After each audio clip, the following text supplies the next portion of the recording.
everyone, welcome back to another video. Happy Wednesday. I hope that you're having a brilliant day. Today I am taking 5 minutes to film what is perhaps the most, the most disorganised, the least thought through top 5 Wednesday ever filmed. This week's theme is inaccurate book covers, and I really struggled. I think every single book that I own has a reasonably accurate book cover, so something on the cover that relates to the plot or the characters or a theme in the book or blah, blah, blah, you know what I mean. I think I've said that for every single top 5 Wednesday that I've filmed recently, but this one in particular I struggled with more than most.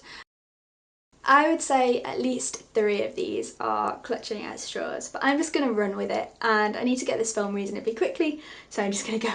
So I rifled through my shelves and tried to find 5 book covers that I thought weren't necessarily accurate to the story or the characters or any of the themes in the book, and I struggled a great deal, but I did manage to pick out 5 that I thought could fit under this kind of, so I guess that I'll dive right in. So the first book that I picked for this list is A Sense of an Ending by Julian.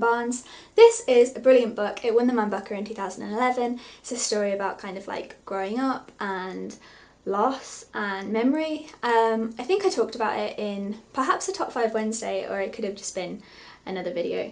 The reason that I picked this is because the front cover has a picture of a dandelion on it. As I might, I cannot fit the dandelion into the story, so I'm going to go ahead and guess that it's kind of like a metaphor for growth and leaving things behind, you know, kind of like how you blow a dandelion and all of the seeds disperse.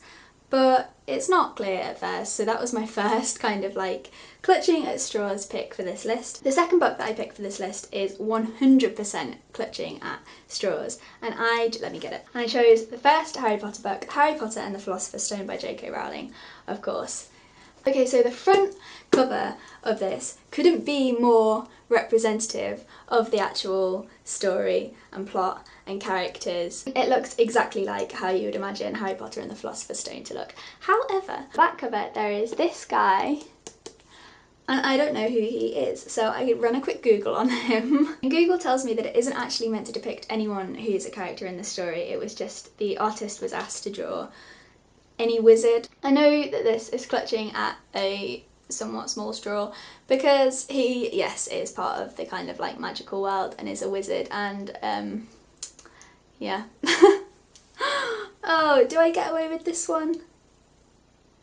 Do I? I think basically what I'm trying to say is that this isn't one of the main characters in the Harry Potter series. It's just a random wizard from the artist's imagination, and I thought that that was some kind of useful Harry Potter trivia for you, and I really just needed to put another book on this list to try and make 5. So the next book that I picked is on this list just because I really don't like the cover, and I think that if I didn't know the author, the cover would 100% put me off, which is really bad. I know you shouldn't judge a book by its cover, but I sometimes do. The next book that I chose was Charlie Brooker's Screenburn. This is actually a really fantastic, satirical, funny, hilarious look at some of the television that was on in the 2000s, early kind of 2000s. This is a collection of Charlie Brooker's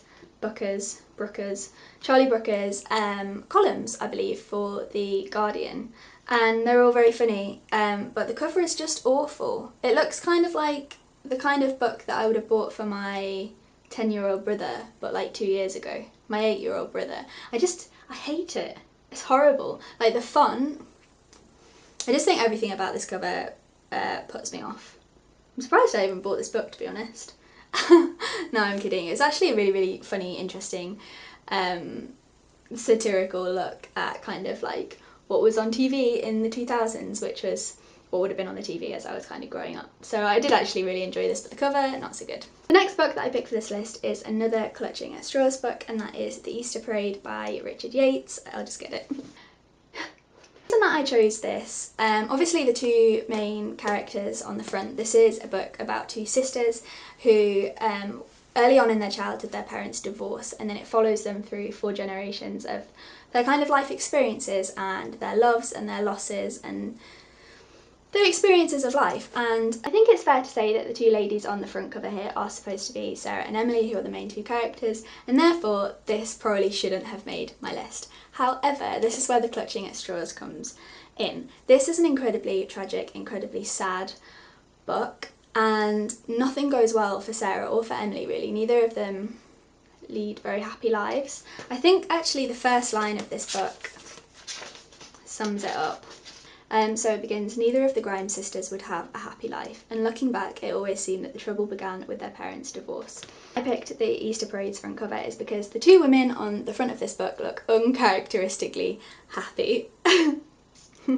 I need to up my game. The last book that I picked for my list is Atomised by Michel Houellebecq, who I used to call Houellebecq and make a big fool of myself. I read the blurb of this because it probably explains it better than I could possibly explain anything.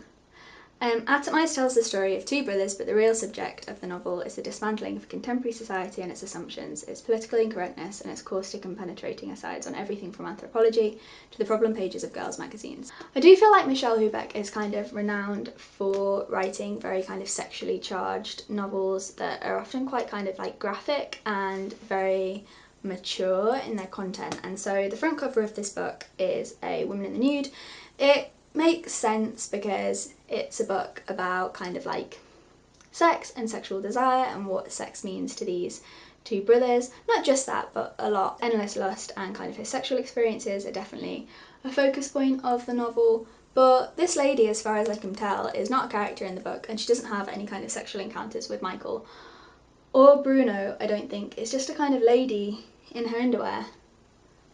So that is all for this week's Top 5 Wednesday. I'll see you next week for favourite non-canon ships, which I'm sure that I'm going to do equally as badly at. I'll see you again next week. Bye!